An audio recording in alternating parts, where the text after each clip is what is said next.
Bharat south Africa జట్ల మధ్య జరిగిన రెండో వన్డే అభిమానులను అలరించింది. ఇందులో ఎటువంటి సందేహమూ లేదు. తొలి వన్డేలో ఓడిన సౌత్ ఆఫ్రికా రెండో వన్డేలో సూపర్ విక్టరీని అందుకుంది. భారత్ పెట్టిన 359 పరుగుల లక్ష్యాన్ని మరో 4 బంతులు మిగిలి ఉండగానే 4 వికెట్ల తేడాతో విజయాన్ని అందుకుంది. ఇక ఈ మ్యాచ్ లో విజయం సాధించడంతో 3 మ్యాచ్ల వన్డే సిరీస్ ఇరు జట్లు సమంగా నిలిచాయి. సిరీస్ విజేత డిసెంబర్ 6న వైజాగ్ లో జరిగే 3వ వన్డే ద్వారా తెలుస్తుంది. ఇవన్నీ పక్కన పెడితే 359 పరుగుల లక్ష్యాన్ని ఛేదించడం ఏ జట్టుకైనా అంత సులభమైన విషయమే కాదు. అలాంటిది ఛేదించింది అంటే ప్రత్యర్థి బౌలింగ్ అత్యంత బలహీనంగా ఉందని అర్థం. సౌత్ ఆఫ్రికాతో జరిగిన రెండో వన్డేలో కూడా అదే జరిగింది. భారత బౌలర్లు తేలిపోయారు. ముఖ్యంగా ఒక బౌలర్ అయితే ధారాళంగా పరుగులు సమర్పించుకున్నాడు. అతడి బౌలింగ్ ను చూసిన ప్రతి అభిమాని కూడా అసలు ఎందుకు జట్టులో ఉన్నాడని అనుకుని ఉంటారు.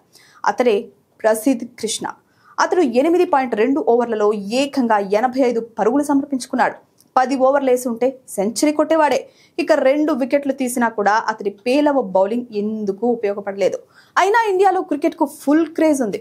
ఎన్నో జట్లు దేశవాళీ టోర్నీలో ఉన్నాయి. ఆ జట్ల నుంచి టీమిండియాకు బౌలింగ్ చేసే బౌలరే లేడా? ప్రసిద్ధ్ కృష్ణ కంటే బెటర్ బౌలర్లు లేరా అనే క్వశ్చన్ ను బీసీసీఐ సెలెక్టర్లకు ఫ్యాన్స్ సంధిస్తూ ఉన్నారు. అలాగే బుమ్రా, సిరాజ్లకు విశ్రాంతి ఇచ్చారు. హర్షదీప్ వైట్ బాల్ క్రికెట్ ఆడుతున్నాడు. ఈ ముగ్గురు మినహా నిలకడగా రాణించే బౌలర్లే కనిపించడం లేదు. ఇక హర్షిత్ రాణాను బౌలింగ్ ఆల్ రౌండర్ ను చేయాలనే ప్రయత్నంలో గంభీర్ ఉన్నాడు. రెండో వన్డేలో అతడు కూడా ఓవర్కు 7 ఎకానమీతో పరుగులు సమర్పించుకున్నాడు.